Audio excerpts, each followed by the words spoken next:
The Energy Transition Podcast takes you directly to the cutting edge of the global energy sector's shift, with a specific focus on the critical role played by oil and gas, as well as the pathways developing around a lower carbon future.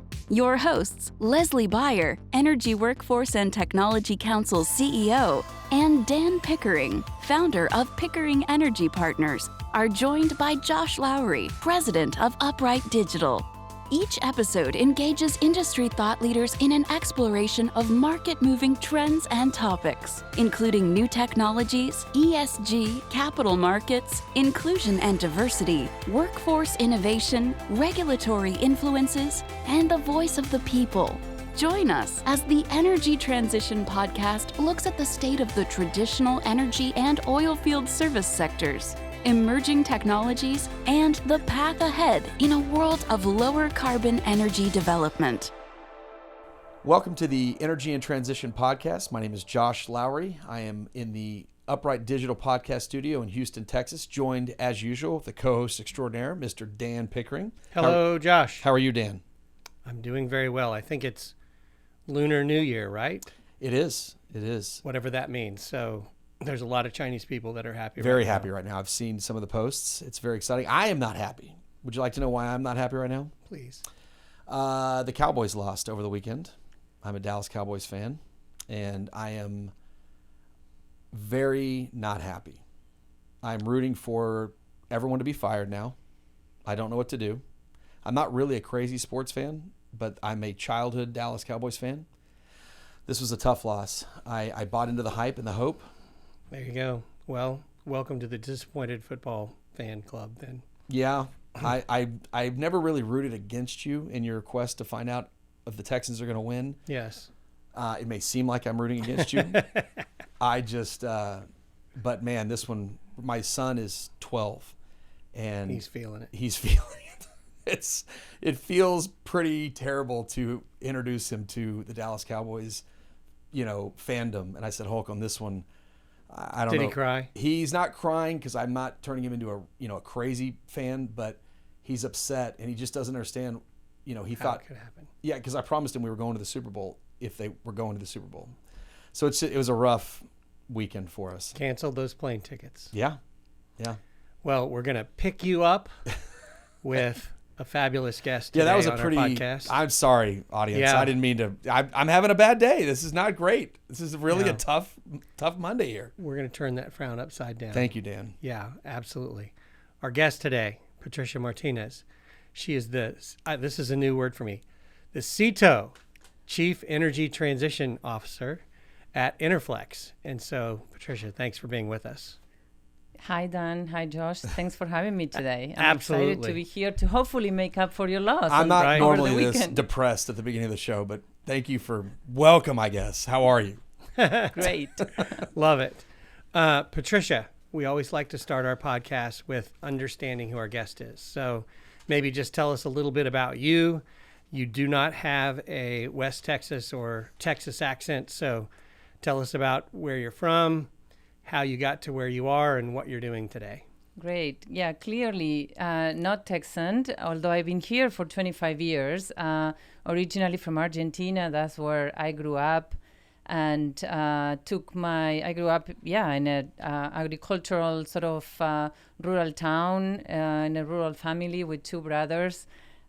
Pretty much as an athlete, played high-performing sort of volleyball throughout my youth, and any other sort of sports with the balls that my brother would throw at me. I grew up with two brothers, younger and older. So, early out of school, got my first job was with Conoco in Argentina.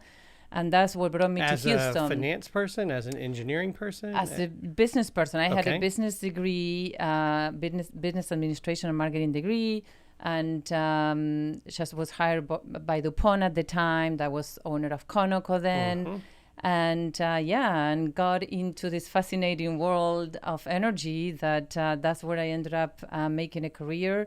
I came to Houston early in my 20s and went to business school, did an MBA. After that, I started my career with Shell. And after 6 or 7 years, I was ready to go into sort of the startup world, and had the opportunity to work for a company that was sort of establishing themselves in the sort of energy infrastructure, gas compression processing business, and wanted to start a business internationally. So I had the pleasure for the following decade, from the mid 2000s, to really deploy quite a bit of natural gas infrastructure assets around the world, mainly Latin America, Middle East, Southeast Asia, and Australia, until 2014 that Enerflex bought that business. And so my assets, my team sort of went from private equity owned at the time to be part of Enerflex, where we've been focusing on in growing this global natural gas infrastructure presence. Up until recently, that I took on the challenge of sort of guiding our company through the transition journey, and that's what I've been doing since 2021. Yes, maybe the most important question of this interview or this podcast is: are you a spiker, a setter? What was your position in competitive volleyball? Definitely spiker. Okay. How tall are you? Yeah, I'm 5'11". Okay, but a big jumper then. A big jumper, not quite tall to be able to play center. I grew up being middle center, and then as I was advancing more into sort of the professional world, I wasn't tall enough. So that was a big disappointment, although I always thought that I was really tall, definitely taller than all my friends. Mm-hmm. But yeah, by heart, a spiker. Okay. So this just continues the tradition of you bringing extremely tall friends of yours onto the show. Yes. If you go back and look at our post, everybody Dan brings on is a very tall athlete. So thank you for coming on. Yeah. Interesting. Absolutely. I fit the mold. Yes. And so that wasn't the most important question, but it's definitely interesting. So you tell us a little bit about Enerflex. It's a public company listed in Canada, but tell us a little bit about kind of the background of the business, and is it pivoting 100% toward energy transition, or what's it do? Yeah. So Enerflex has been around for almost 5 decades, initially as a sort of specializing in manufacturing and modularization of process technologies, compression, gas processing, treating, etc. And throughout the 4 decades, really grew from being a smaller company in Canada to having a major presence in the U.S. and global presence internationally. And since the acquisition of the assets that I used to run, really also focus in natural gas sort of midstream infrastructure, primarily outside the U.S. And so the transition is definitely not a full pivot for us. It's really an opportunity for us to bring our core competencies and skill set into the mix on how the future of energy is going to look. We believe the future of energy will require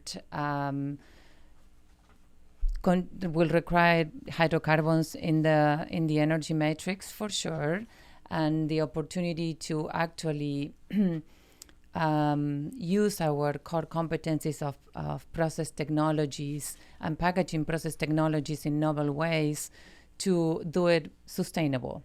And so, like I said, Dan, it's not a full pivot, definitely a natural evolution of how we are supposed to grow our developing into the future of energy. Okay. And so you are manufacturing these big pieces of kit that go into process industries, natural gas. So I think about when I think about Enerflex, and Exterran was another recent acquisition. I think about that as big compressors. And these are going into everything from hydrocarbon infrastructure to process technologies, domestic and international. That's correct. Okay. And so, but you're the Chief Energy Transition Officer. So what does that mean? What industries or what areas are you thinking about? And then we're going to come back and talk about net zero. Yeah. So when we sort of, 3-4 years ago, I started looking at, hey, certainly the pandemic or COVID was a wake-up call, I would say, for everyone in the world, no matter what industry you're in, you figure, what is the future going to look like? And for us, was starting to think, what is energy going to look in the future and what we can do about it? And so we figured that we looked back at, so what is the role of fossil fuels in the future? And certainly, although we believe that natural gas and hydrocarbons are a meaningful part of the mix, we also realize that the growth of natural gas in the future is at best maybe, it will grow with GDP. So it will not experience the growth of that we as an industry have experienced in the last 2-3 decades. So it was important to figure out, what do we look like in the future? What else other than natural gas, and what with natural gas? And so that's when I really took on this role, and our focus was to initially understand where our core competencies of understanding process modularization and understanding technologies would fit in. And we quickly realized that really 4 verticals we identified where our core skills and expertise fit in. And for us, that was important, because it wasn't about saying, oh, there is an opportunity in clean energy, let's do windmills. For us, it was important to find an area that we could add expertise, and we would have a competitive advantage, and we will make a difference to our customers. And so those 4 verticals for us ended up being CCS, mainly carbon capture. That's where our expertise is, but we're definitely sort of expanding along the value chain of the whole carbon capture and sequestration, and we'll happy to talk about it later on. Hydrogen, bioenergies, and electrification. Those 4 verticals somehow are a really natural fit to Enerflex, not only because with the exception of electrification, the CCS, hydrogen, and bioenergies, they all involved process technologies. Mm-hmm. It's about transforming molecules and transforming either waste into energy. And so the idea of this transformation of energy, that's what is our core. Our vision used to be transforming natural gas to meet the world's needs, and it now has changed to transforming energy for a sustainable future. So that's what we're doing. So in essence, our core competencies have not changed, now are being adapted to the wider landscape of energy. And Josh, this goes back to the things we've talked about in a number of podcasts, which is particularly around companies that have traditionally been manufacturers or services, that the energy transition doesn't cannibalize business, that actually creates business opportunities, right? There's more areas to bring your skill sets, and I think that's what you're talking about. You're adding these 4, you're not subtracting 2 or 3 other things. Well, and that's really what I was sorry for making that noise, but when I was researching you, and you're obviously on track with your presentation, but really this isn't far from what the Enerflex that I remember. Out of Calgary too, right? That's right. Yeah. And obviously the modular stuff, I'm manufacturing go back 10 or 15 years ago. This is a lot of the Enerflex that I remembered, but so some of my notes from earlier were, the E-compression. How far off is that from the former compression that you were doing 10 years ago, 15 years ago, right? You're just electrifying your compression now. I mean, so you guys looked at areas that you could add some energy transition into. Can you explain that to me a little bit? Yeah, to your point, it's absolutely not. As a matter of fact, up to today, we've packaged in our history over 2 million of horsepower of electric compression. And this is from 40 years ago. Mm-hmm. We've been doing electric compression for 40 years.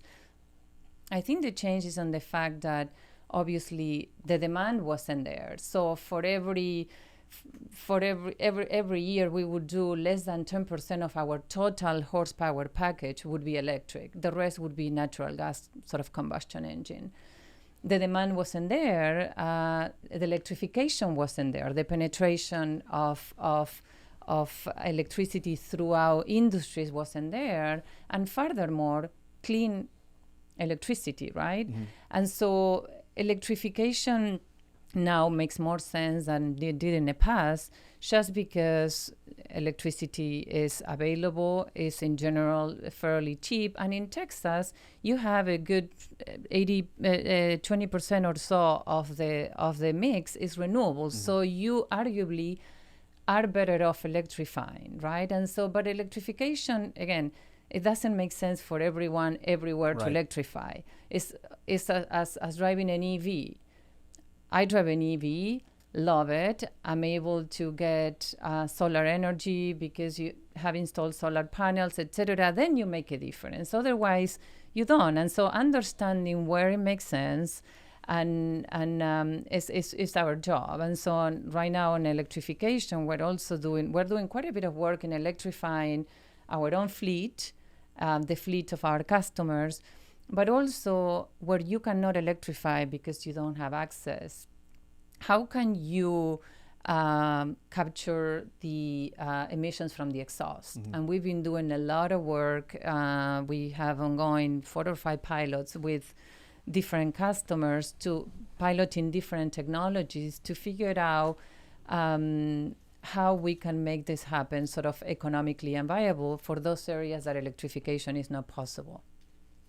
So, but to the Dan's point that, I was looking at something before you brought that point up. One of the things that we do on this show too is, again, I'm an oil and gas guy at my core, and I really wanted to jump into this Energy and Transition podcast with Dan earlier and Leslie Byard as well. The concern that I had was a lot of my oil and gas friends were going to write this energy and transition off as something that they didn't have to pay attention to, or it was too far for them to a bridge too far, if you will. And I think that this is something you're describing that, no, you just need to maybe take a look at what you're doing and see if there's areas that you can, the proverbial right, the industry, where are areas that you can step out and maybe it's not as far as you think it is. And I think that's to your point, what you were saying, that some of these things just aren't as far out as we think they are. Absolutely. So, Patricia, if we think about these 4 verticals that you're talking about as your core focus, actually, before we do that, you said you drive an EV. It sounds like you've got solar panels, so you are committed. You are on the more significantly decarbonized of the individuals that we all interact with on a daily basis. So are you doing that because you want to save the planet? You think it's the right thing to do? And when we think about this net zero dynamic of getting to net zero by 2050, is the world going to make it? Where do you stand on all those things? I would say first I will answer as an individual. Yes, please. I'm doing that because, not necessarily because I want to save the planet, but I am committed to do the right thing, or what I think is the right thing, and what I can do, and in this case, driving an EV is, I think it's the right choice, because I have an opportunity to help reduce the emissions that I would generate otherwise, but most importantly, is a positive bottom line for my pocket. Okay. And I think that talk about that. Meaning you spend less on electricity than you do on gasoline, or? That's correct. And so, and I think to the point of that is that I think that none of us want to pollute the world or to the activities that we do engage in contributing to climate change. Nobody does it. However, we all try to address it the way we can, and the way we can, can you do it? Is technology there? If technology is there, can you afford it? That's the second question. And lastly, who pays for it, right? And so I think that there are many things that need to be solved and answered in order for us to make the right and take the rational steps towards the transition. Mm-hmm.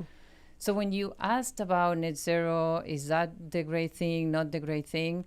what I think net zero does, especially for us in the industry, and as a world, this is, let's back up. Let's go 40,000 feet first.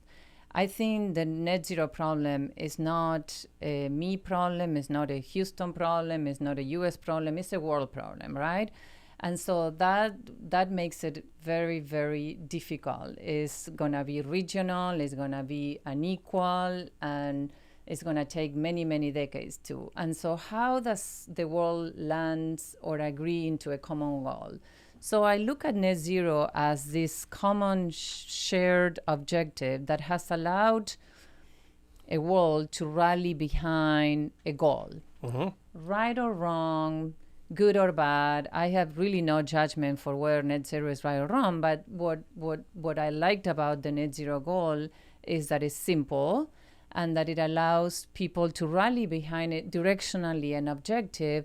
And then everyone, to the individual and company level, can establish their own plan how to get to net zero. And the way I get to net zero is different from the way somebody in a different country is going to get to net zero, or a different industry will get differently. And so that's sort of what I like about net zero.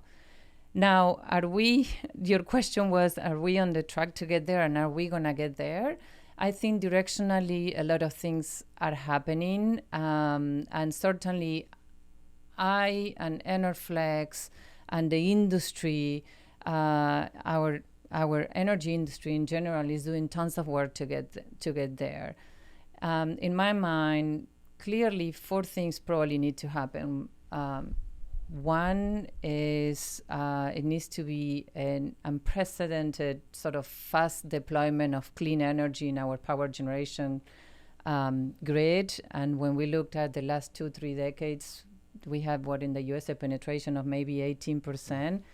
So gonna have to go faster than that. That would have to go faster, much faster than that, along with quite a bit of advancement in technology storage, such as batteries, hydro pump, you name it, but long duration storage to take care of the intermittency issue of the renewables.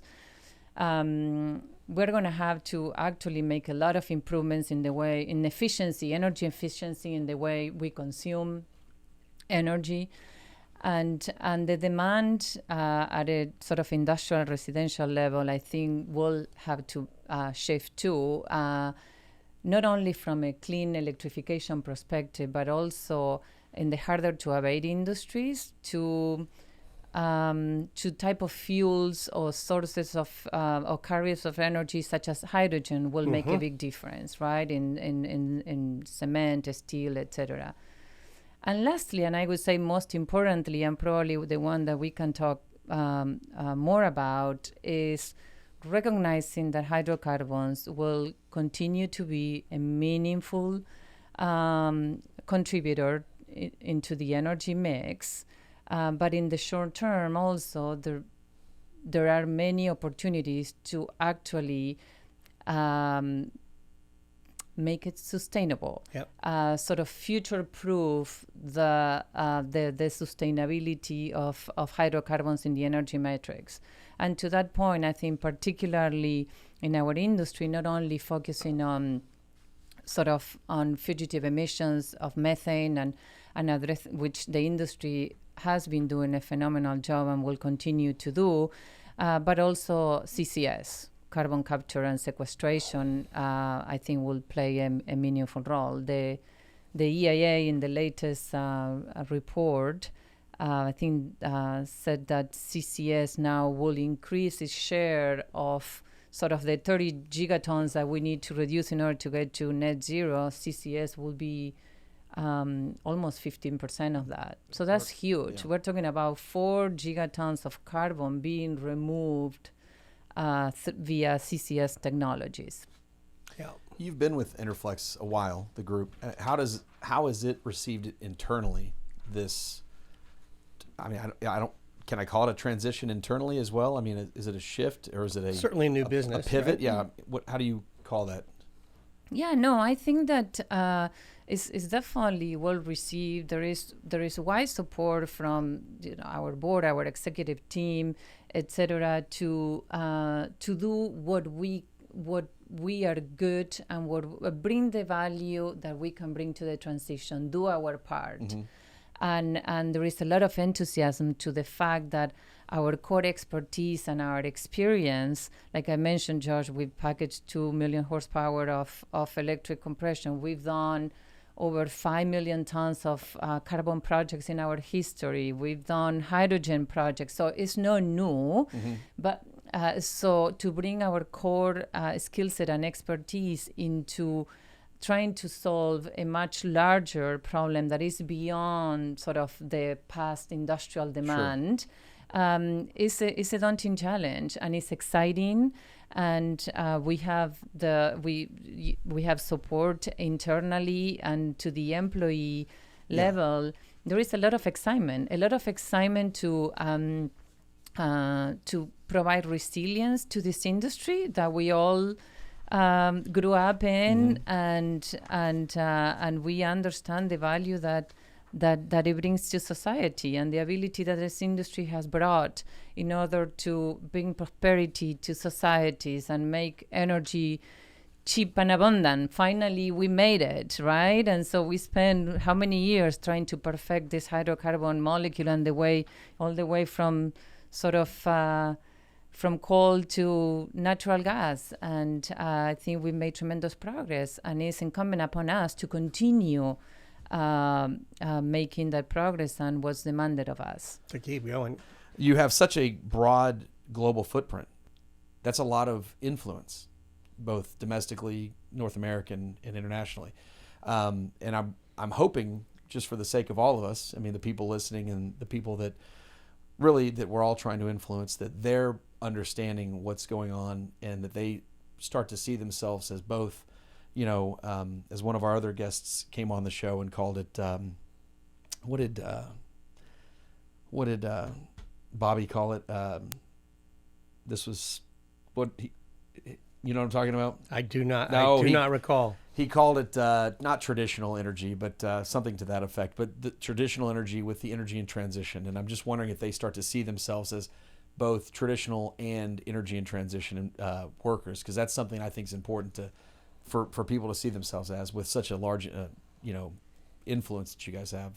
Yeah, totally. I think that this is a global movement. It's everywhere, it's present. And so we, in all the locations that we operate, whether the transition is supported by policy, that's another thing that we haven't discussed yet, but that's an important factor of why, say, I drive a Tesla. There is a lot of policy around solar energy, and that has allowed that penetration, that et cetera, right? And so when you go into countries that are sort of I would say, coming out of the trying to advance the developing curve and trying to go into the sort of the developing world, yet with highly polarized sort of division and inequalities within those countries, where you have lack of access to energy and poverty, and then you have the top wanted to decarbonize and transition. There are a lot of conflicts that sort of get in the middle in terms of solving the equation. And so all of our people are really passionate about doing the right thing. That's embedded in Enerflex's value. And so to the extent that we can help do both, sort of bring access to energy in a sustainable way, is beautiful. I think the third quarter results talked about $100 million worth of backlog in your 4 verticals. Yep. And I think that's sort of the only definitive thing we've heard from the company from a numbers perspective. And I know there's some competitive dynamics. You want to keep things close to the best. But when you look at those 4 verticals and we think about $100 million worth of backlog, kind of help put that in context. I don't know what the total backlog for the company is. And in those 4 verticals, where are you seeing the most traction? Yeah, so roughly, I would say that the transition bookings were close to 20%. Okay. So, fairly Meaningful. representative, given that these projects obviously take a really long time in terms of sort of from development and conceptualization to actually maturing into a booking where the project needs to be FID and ready to go. And so the particular announcement you are referring was all of those 100 plus million were into carbon capture projects. Okay. So clearly, of the 4 verticals where we're seeing the most traction, I think if we can park electrification for a minute, I think that electrification is organic, right? And electrification will happen when it makes sense, as it makes sense. Okay. When it makes sense economically. Economically, exactly. Same way we're electrifying cars. I mean, I wasn't in the electric market 3 or 4 years ago because I just don't think the numbers were there. And so things have evolved, and I think that electrification will organically happen, and we are, like I said, electrifying our own footprint and helping electrify our customers. But if we move into carbon capture, I think that's the vertical that is that we're seeing the most traction. And I think several reasons for that. One is that obviously there is policy and incentives today. The recent IRA was in place before, but in different form. I mean, the 45Q was in place before. With the recent IRA, was actually made richer, which has accelerated that demand for carbon capture projects. Technology exists and is actionable today, so you can do these projects with zero technology risk, and has existed and is proven and has existed for decades, and is actually one of the easiest and more economical ways to decarbonize. So when we think about the abatement cost, this is the lowest abatement cost. What can you do that reduces the emissions at the lowest cost? I think carbon capture is quite at the bottom, particularly pre-combustion sources. I think if we divide carbon capture or emission sources between pre-combustion and post-combustion, so post-combustion being basically those that generate as part of combusting, using the natural gas to combust it. That is a bit more expensive to capture because it's less concentration of CO2 in the exhaust, these high temperatures, and so it's a bit more expensive to capture. When we go to pre-combustion, which are highly concentrated, low temperature, high pressure volumes, fairly easy and inexpensive to capture. That's very much what we, as I say, in the money today. In the money, meaning that with the incentives that are in place, you can actually do it without being an additional cost to the emitter. And in some instances, even the emitter has the opportunity to actually benefit from it. So those projects are moving and are moving really, really fast. And there is the market, just to put things in perspective, of the 4 gigatons of carbon, of CCS that the world sort of needs to attack, 0.5 gigatons are in North America. So we're talking about 500 million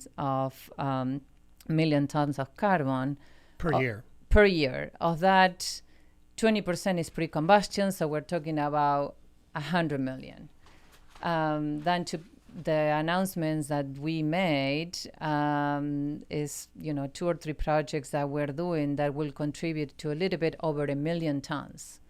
So that is 3 projects on 1 million tons of a problem that in North America alone is 100 million tons. So we're scratching the surface. We are scratching the surface.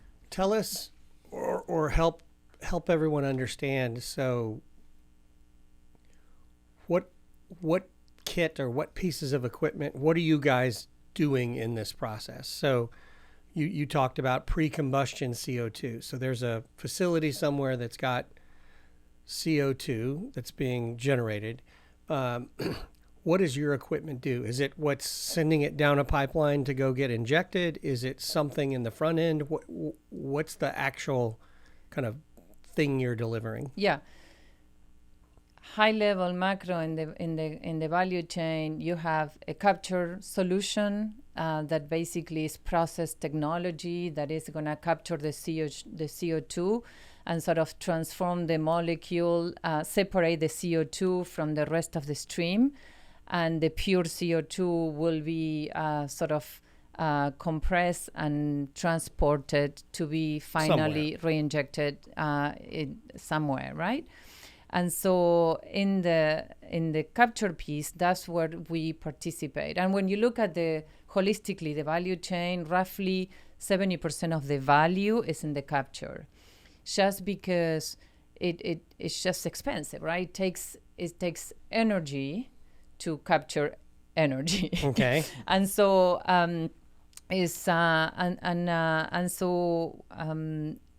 our role as Enerflex is to design and engineer and manufacture those solutions. And the solutions are going to be different depending what the source of emissions is. In the case of pre-combustion, I referred to, we've all heard in the fertilizer production, ammonia, ethanol. Those are industrial processes today that throughout their production, there is a stream of pure CO2, Create CO2. that is pretty much being vented to the atmosphere. That stream tends to be highly concentrated, talking about 90 plus concentration. So it's fairly easy, or it's easier to actually capture that CO2 and sequester it than it is from post-combustion emissions, where you can have CO2 concentration anywhere from 3% to 8 or 10%, depending whether it's a natural gas engine or a turbine, etc., which takes Instead a lot of 90%. Much different. Takes a lot of energy to actually be able to separate and capture that stream of carbon. And so does Enerflex then, it's not just compressors, it's other process equipment, and it's the design and packaging of all that. Is the entire solution. Compression is part of the solution, but depending the source of emissions, it can be sort of some medium concentration source as well. So depending the source of emission is the sort of process technology solution. And so our job is actually to put the pieces of the Lego together in terms of the capture kit, and partner either with the emitters or with other partners along the value chain that their expertise is in sort of in the pipeline of transportation and sequestration to actually take it from A to Z. I don't know if this is a dumb question, but I mean, that seems like a no-brainer, that 90% on the front end versus 3% on the back end, right? Are there lots of those opportunities out there? Today there are, but it's only roughly at best 20%, to be precise, it's 17% of the entire emission sources. So the remaining 83% is post-combustion. It's difficult, it's expensive. The post-combustion. I get that, but how many of the 17% are we paying attention to? Oh, yeah. So those are the projects that are actually being done today. In North America, we just mentioned that we are doing 1%. In North America, there are 100,000 million tons to be done. And with the incentives that are in place today with the IRA, they are absolutely, as you call it, no-brainer in terms of pursuing that as a decarbonization edge. And then you'll hear people talk about blue ammonia and blue ethanol, and so that's sort of how they are able to reduce the overall carbon intensity score of their product by actually capturing the carbon and sequestering it. Patricia, you're let's ask the question this way. If we think about 2 years ago, the number of pre-combustion projects you were bidding on, because you're pretty early in the process, right? That you're helping spec out what these things look like. Do you think that the amount of activity is it up 10% or 110%? I mean, if you think about how busy you are speccing out projects, is it notably faster than it was a year ago or 2 years ago? Oh yeah, no doubt, no doubt. Pre-IRA, with the existing at that time 45Q sort of incentive, it was roughly $45 a ton. Mm-hmm. Pre-combustion projects were being evaluated and were, depending what the strategy for sequestration were either in the money or not. Meaning, if you were going to sequester close to where the emission was, where you weren't relying on 1,000 kilometers of pipeline, mm-hmm. etc., those projects were fairly viable. The ones with the longer pipeline were less viable. Now, after the extended IRA, has the sort of the amount of projects that were in the spectrum to be in the money sort of grew exponentially. So I would say that pretty much everyone in the pre-combustion atmosphere is able to action on $85 a ton. And even I would argue that some in the post-combustion, and that's what we are in the piloting stage because we believe is doable, and hopefully we're able to land somewhere where the capture piece is way below the $40-$50, and then therefore achievable throughout the chain. And I think you mentioned a little bit ago that I think all these numbers tie together. At $40 to $50 a ton to capture, you're at 70% or so of that total $85 credit, and that leaves some money for the midstream folks and the sequestering folks. That's right. So suffice it to say, the IRA took us from near the money to clearly in the money, and things are moving ahead. Yep. Talk a little bit about the projects that you're working on. You said you're working on 3 projects. And so what are the similarities and what are the differences? I assume at this stage that everything's a little bit different because we're pretty early in the process. But talk a little bit about what you're doing and give folks an idea at home of the kind of things that are moving forward. Yeah, so the projects that we're doing, like I said, that are all pre-combustion, the ones that have in FID, meaning final investment decision, FID. Final investment decision, and the sources are in actually all cases in the fertilizer sort of ammonia production, and so. Some of these projects are we are sort of doing the integrated capture solution, and then the final sequestration is a mile and a half away from where we're capturing, and in one particular project, one of our customers have signed a sort of long-term agreement. Commitment with, in this case, is Navigator, which is one of the long-haul pipelines in the Midwest. And so, while we engage with the customer in the conceptualization, design, and now we're fabricating and installing the capture solution, we are sort of delivering the CO2 compressed at pipeline specs to a Navigator that will take it for the customer and on a long term. And where's Navigator winds up where? Remind me, they're taking it's a Midwest pipeline that follows the entire sort of Midwest industrial belt, so and finishes in Illinois. Okay, so it's for final sequestration. Injection in Illinois, and then the Summit pipeline's going over to North Dakota, right? That's correct.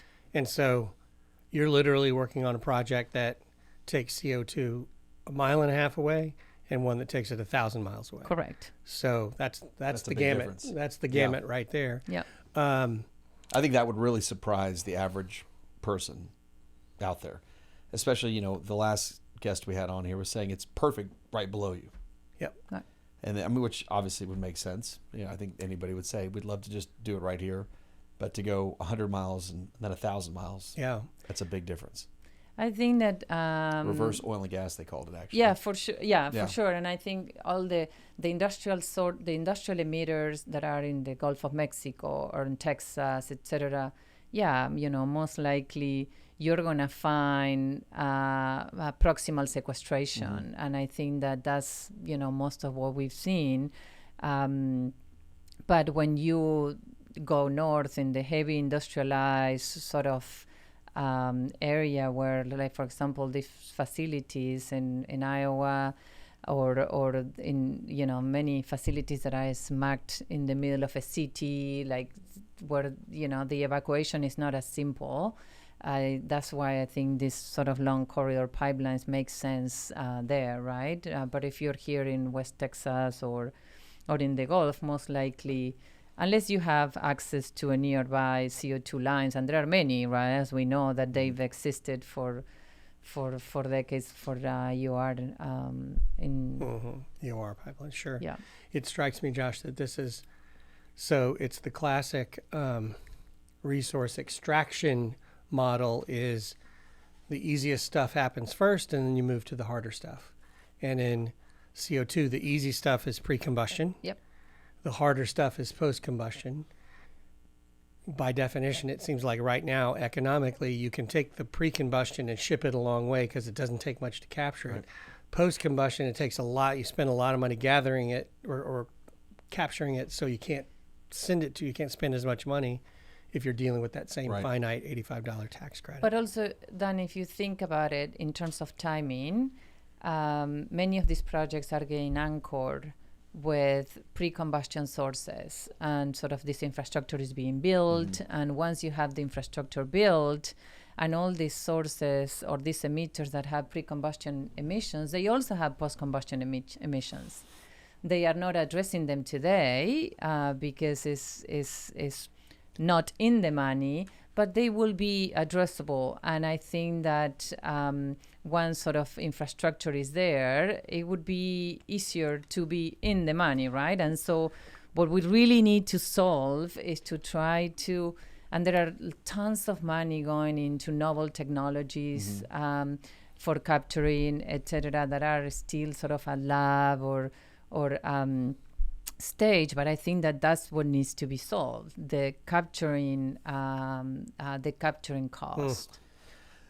We had another guest on the show that talked about that, how there's not you can't solve everything today, right? And there's you're doing your job today, and we're moving the ball as far as we can move the ball today, and there will be some technology that comes on. I think it was Jim Hughes was the one that said that, and he said it was one of our first 3 or 4 of the year 2022, and he said that's a problem that will be solved in 10 years time, right? And I just thought that was such a good way.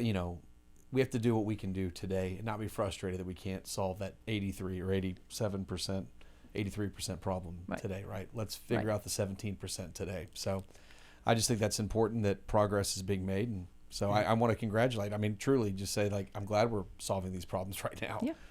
And we're starting on it. Starting on it, yeah. You're right, because a lot of it, even the solutions are still taking bringing, a while. Yeah, but they're still bringing in old technologies, some of them that are going to have to be replaced in time. Old technologies we would call proven technologies. Proven technologies, yes. Patricia, two questions. One is... Nice little spin there. Yeah.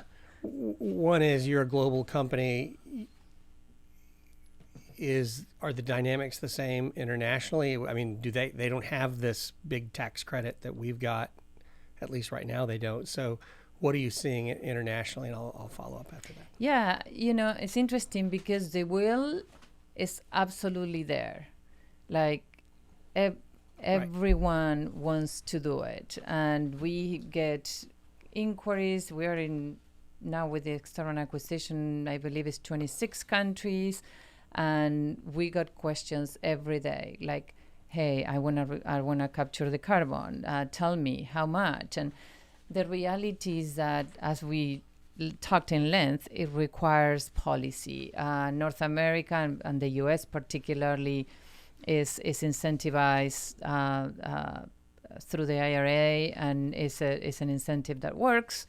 Canada is much more of a carbon tax, so you know, but it's also a type of, it's either to an incentive or to a tax, but carbon needs to be priced and a value needs to be given on carbon. And so what happens internationally is that the will is there, but there is not really concrete policy yet. There have certainly been earlier in this year various announcements, particularly coming from the Middle East, with the ambition to capture 16 million tons of CO2 in the sort of in the Persian Gulf, and I think that's and how they are thinking. So between Saudi Aramco and Qatar Energy, etc., the way they are thinking about anchoring this is through creating some sort of carbon market. Mm-hmm.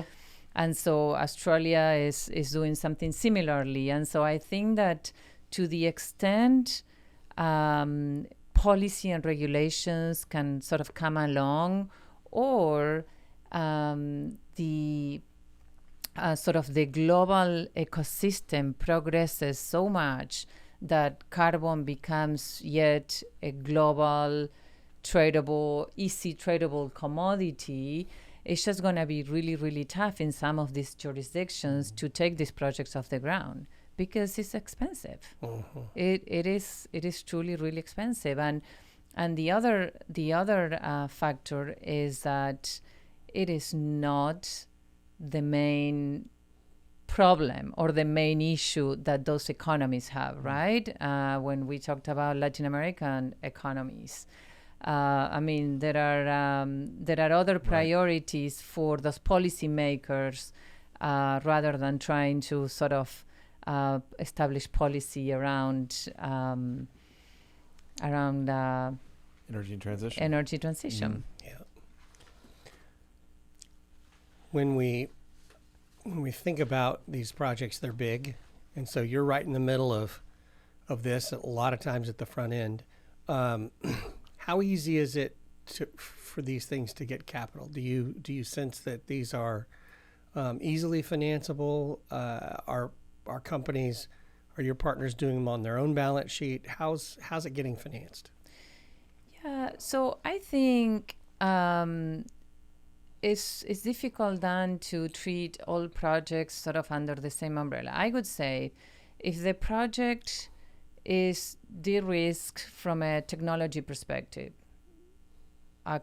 we're doing pre-combustion, it's been done, mm-hmm. There is no risk. The regulatory risk is understood. Like in the US, you would say, is it policy risk? It depends on how you see IRA. If you see the IRA is going to be there and you're going to be paid for 12 years, that's probably okay. And then have you secured like a long-term offtake agreement for the CO2 from a credit worth or credit rated counterpart?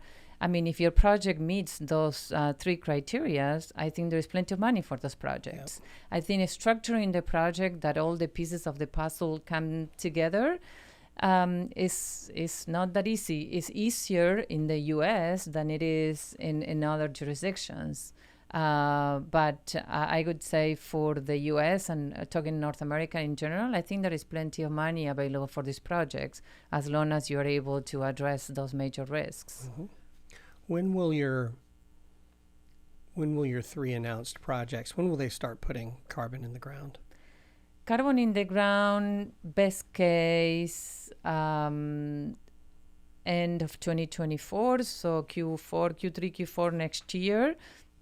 And the projects that are relying on long-haul pipelines, those, is yet to be seen. I think the target is probably Q1 2025.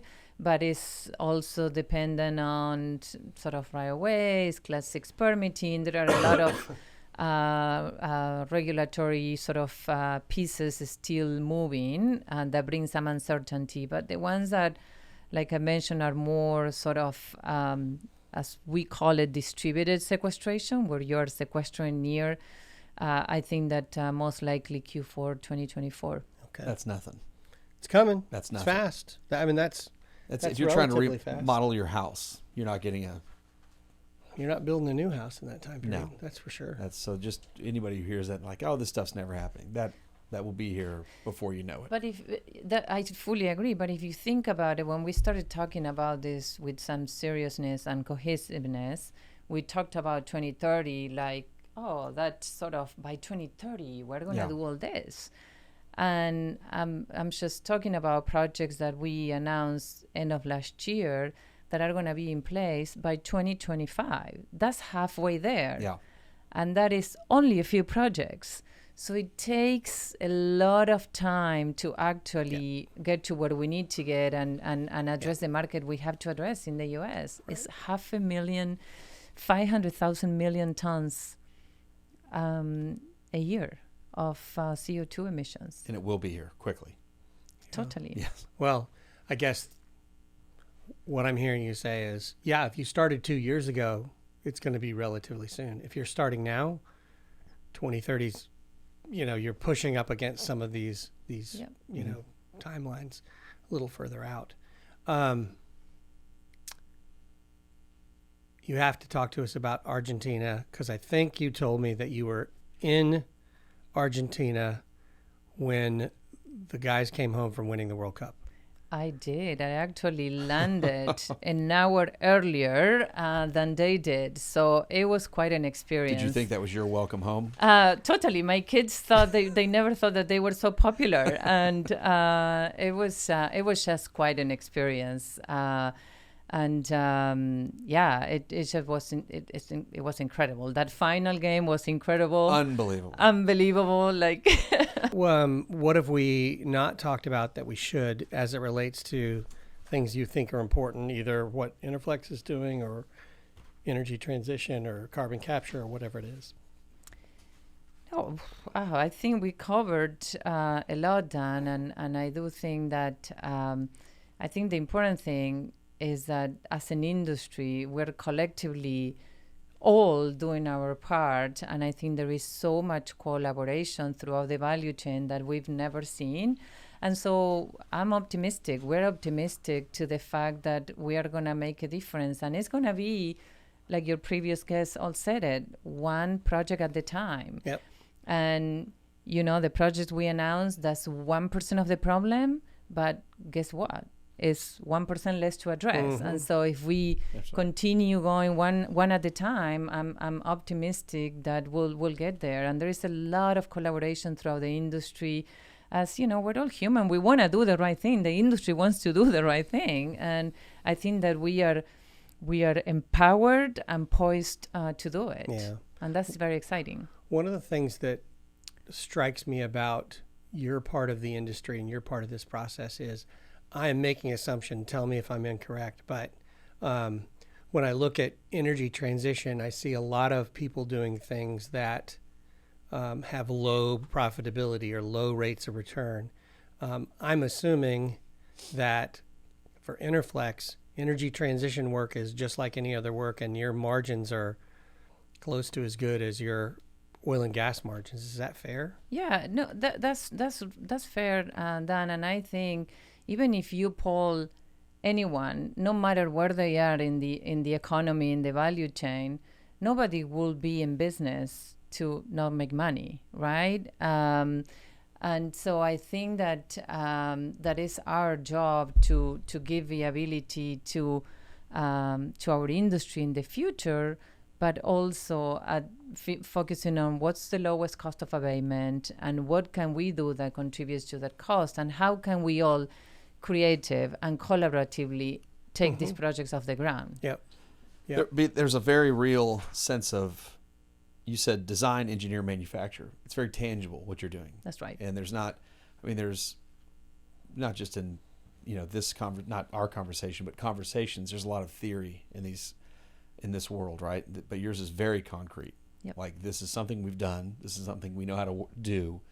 And then anytime you're doing manufacturing, that's a very tangible art Right. Yep. to it. So I think that's part of Yeah, profitability. I just look at the service equipment Mm-hmm. manufacturing part of the energy transition, and it's the one area where it feels like folks are starting out making money as opposed to doing something that says 6 years from Exactly. now I'm going to make Correct. money. Yep. So I agree with that. hats off. Are you transitioning to something? I am Can transitioning. I get something. a question? Absolutely. Okay, because we've had the part of this that I get interested in is how people evolve into these roles, and the passion they have. And one of the things that I'm curious how you feel like you were set up to do this. I mean, this is nobody becomes the chief. The CETO. Yes, the CETO. That's not a job application that you set out to, right? I understand that the career. Can you believe you're doing this today? When you said 24 years ago you were doing what you were doing in Argentina, I mean, did you ever think that you'd be doing this type of role? Because you have a great passion for it now, it seems. Yeah. No, certainly no. I did not imagine that I was going to be doing what I'm doing, but also I think the way sort of this evolved into this role, it was quite organic within our organization. It was around the table of the executive management team discussing, hey, what's our role in this new world of energy and how the future looks like and what do we need to do and how do we get started?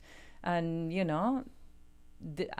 I was sort of, I raised my hand and I was volunteered to get us going. and I was volunteered. I've heard that called voluntold before. Yeah. And yeah, indeed, I have a great passion for it because I think that Enerflex is uniquely positioned to make a meaningful difference that excites me, excites everyone that works at Enerflex. Even as you described, you are doing something tangible. So even the mechanic that is on the shop floor putting these packages together can make a difference. And so that's sort of how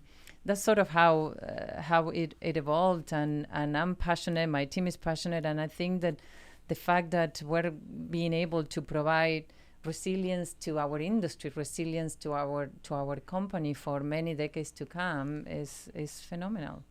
Okay, I appreciate that.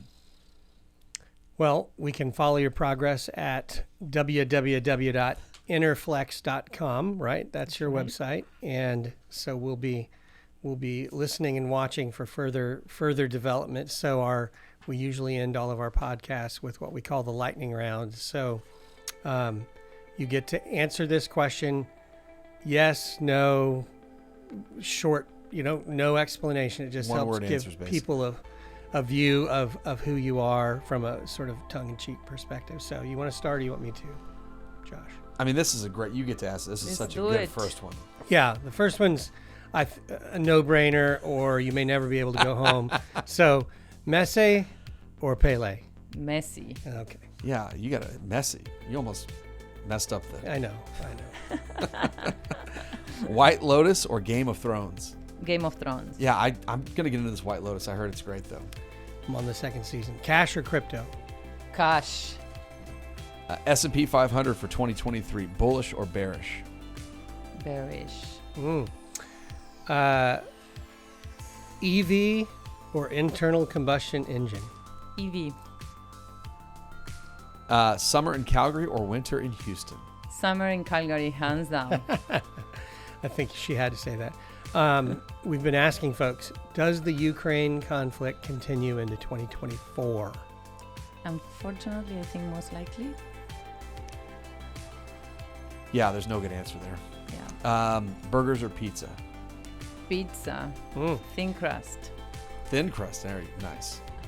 Billy Joel or Billy Idol? Gotta go with Piano Man. Okay. Work from the office or work from home? Office.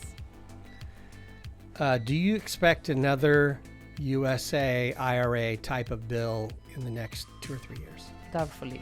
Okay. Doubtfully. This is a good one, Dan. an IRA type of bill in Europe in the next 18 months? Most likely. Really? Okay. Okay. Josh, you go ahead the next one because I get the last one. Yes, you do.